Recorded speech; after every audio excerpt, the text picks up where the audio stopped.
ಧರ್ಮಸೂಕ್ಷ್ಮ ಮೂರನೆಯ ಭಾಗ. ದ್ರೌಪದಿ ಏಕೆ 5 ಜನರನ್ನು ವಿವಾಹ ಮಾಡಿಕೊಳ್ತಾಳೆ?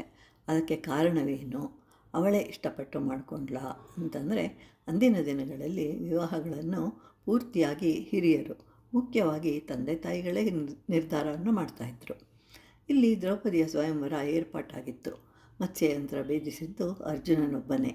ಆದರೆ ಅರ್ಜುನನ ತಾಯಿಗೆ ಹೇಳಿದಾಗ ಸರಿಯಾಗಿ ವಿಚಾರವನ್ನು ತಿಳಿಯದೆ ಪ್ರತಿದಿನದ ಭಿಕ್ಷಾಟನೆ ಮಾಡಿದಂತೆ 5 ಜನ ಹಂಚಿಕೊಳ್ಳಿ ಅಂತ ಹೇಳಿಬಿಡ್ತಾಳೆ. ಯಮಧರ್ಮರಾಯನು ಯಜ್ಞವೊಂದನ್ನು ಮಾಡುವಾಗ ಅಲ್ಲಿ ನದಿಯೊಂದು ಹರಿತಾ ಇರುತ್ತೆ. ಅಲ್ಲಿ ಕಮಲ ಪುಷ್ಪಗಳಿರುತ್ತೆ. ಅದರ ಮಧ್ಯೆ ಸ್ತ್ರೀಯೊಬ್ಬಳು ಅಳ್ತಾ ಇರ್ತಾಳೆ. ಆ ಕಣ್ಣೀರಿನ ಒಂದೊಂದು ಹನಿಯೂ ಸಹ ಒಂದೊಂದು ಕಮಲವಾಗುತ್ತಿತ್ತು. ಅವಳು ತನಗೆ ವಿವಾಹವಾಗಲಿಲ್ಲವೆಂದು ದುಃಖಿಸ್ತಾ ಇರ್ತಾಳೆ. ಅದನ್ನು ಇಂದ್ರನು ನೋಡಿ ಕಾರಣವನ್ನು ಕೇಳ್ತಾನೆ.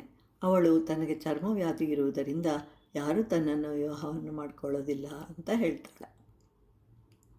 ಆಗ ಇಂದ್ರನು ತನ್ನ ರಥದ ಚಕ್ರದ ಮಧ್ಯದಿಂದ ಚಿನ್ನದ ನೀರನ್ನು ಅವಳ ಮೇಲೆ ಬೀಳುವಂತೆ ಮಾಡ್ತಾನೆ.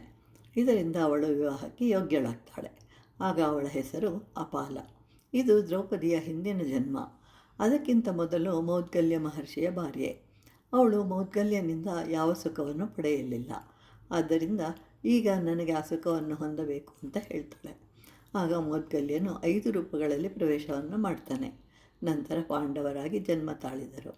ಅವರ ಹೆಸರು ವಿಶ್ವಧಾಮ, ವಿಶ್ವಭುಕ್, ಶಿಬಿ, ಶಾಂತಿ ಹಾಗೂ ತೇಜಸ್ವಿ. ಹೀಗೆ 3 ಜನ್ಮಗಳಿಂದ ಮೊದಲು ನಳದಮಯಂತಿಯ ಮಗಳು ಇಂದ್ರಸೇನ ಈ ಜನ್ಮದಲ್ಲಿ ದ್ರೌಪದಿಯಾಗಿ ಜನಿಸಿದಳು.